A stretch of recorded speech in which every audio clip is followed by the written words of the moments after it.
Alright guys, it's Michaela again. This is chapter 13. Whenever he went now, Matt watched for Indian signs. Sometimes he could not be sure whether a branch had broken in the wind or whether an animal had scratched a queer-shaped mark on a tree trunk. Once or twice he was certain he had discovered the sign of the beaver. It was a game he played with himself, that it was not a game to Etienne. He was still to learn. They were following a narrow trail one morning, this time to the east, when Etienne halted abruptly. "Sst," he warned. Off in the brush, Matt heard a low, rasping breathing and a frantic scratching in the leaves. The noise stopped for the moment. They stood still. Moving warily, the boys came upon a fox crouched low on the ground. It did not run, but lay snarling at them, and as he came nearer, Matt saw that its foreleg was caught fast. With a long stick, Etienne pushed aside the leaves, and Matt caught the glint of metal. "White man's trap." "How do you know?" Matt demanded. "Indians not use iron trap. Iron trap bad." "You mean a white man set up this trap?" Matt thought of Ben. "No, some white men pay for bad Indians to hunt for him. White man not know how to hide trap so good."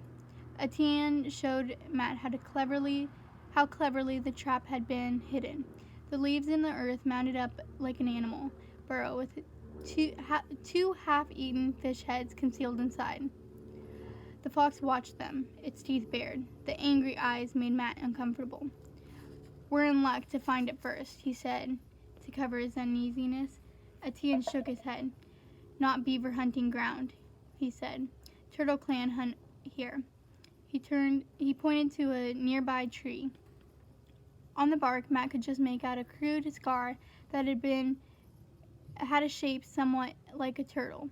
He was indignant. "We found it," he said. "You mean you're just going to leave it here because of the mark on a tree?" "Beaver people not take animal on turtle land," Etienne repeated. "We can't just let it suffer," Matt protested. "Suppose no one comes here for days? Then fox get away." "How can he get away?" "Bite off foot." Indeed, Matt could now see that the creature had already gnawed its own flesh down to the bone. "Leg men soon," Etienne added, noting Matt's troubled face. "Fox have 3 leg beside." "I don't like it," Matt insisted. He wondered why he minded so much. He had long ago got used to clubbing the small animals he caught in his own snares. There was something about this fox that was different. Those defiant eyes showed no trace of fear. He was struck by the bravery that could inflict such pain on itself to gain freedom. Reluctantly, he followed Etienne back to the trail, leaving the miserable animal behind. "It's a cruel way to trap an animal," he muttered. "Worse than our snares." Etienne agreed. "My father not allowed beaver people to buy iron trap. Some Indian hunt like white man now. One time many moose and beaver. Plenty for all Indians and for white man too. But white man do not hunt to eat, only for skin. Him pay Indian to get skin. So Indian use white man's trap."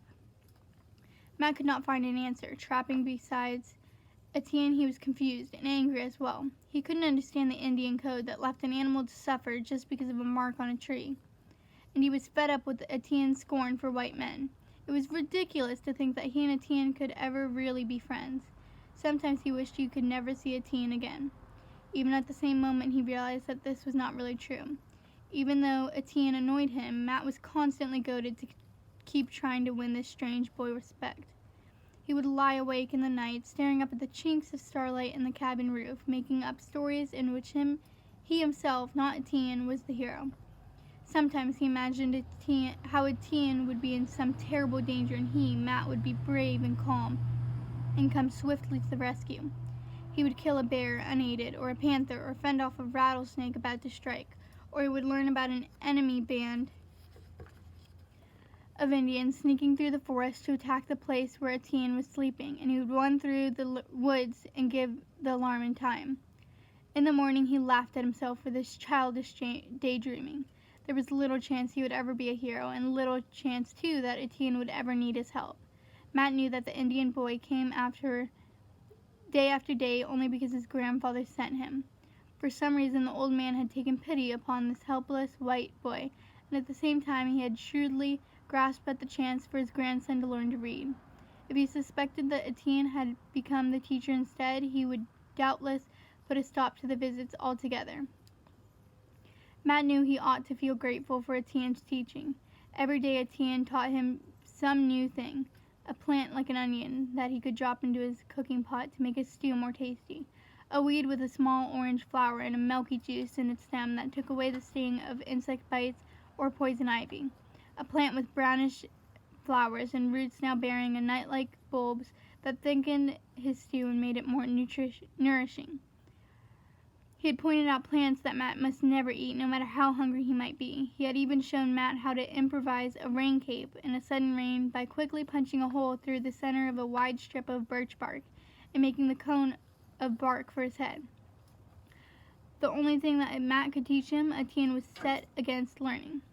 For Etienne, the white man's signs of paper were piswat, good for nothing. Nevertheless, Matt noticed that in spite of himself, Etienne had learned something from the white boy. He was speaking the English tongue with greater ease. Perhaps he was not aware himself how differently he spoke. He picked up new words readily. Sometimes he used them with that odd humor that Matt was beginning to recognize. Matt knew that Etienne was mocking when some of his own favorite expressions came solemnly out of the Indian's mouth. "Reckon so," Etienne would say. "Rain come soon, by golly." Sometimes he even took a fancy to a word out of Robinson's Crusoe. He especially liked the sound of verily. In return, Matt liked to try out Indian words. They were not hard to understand, but impossible to get his tongue around. He didn't think he could ever quite get them right, but he could see that though it amused Etienne when he tried, it also pleased him. "Cha qua this morning," Matt might say. "I chased a cog out of the corn patch." He would add that he had wasted an arrow and watched the porcupine waddle off unharmed. Perhaps after all, those lessons hadn't been entirely wasted.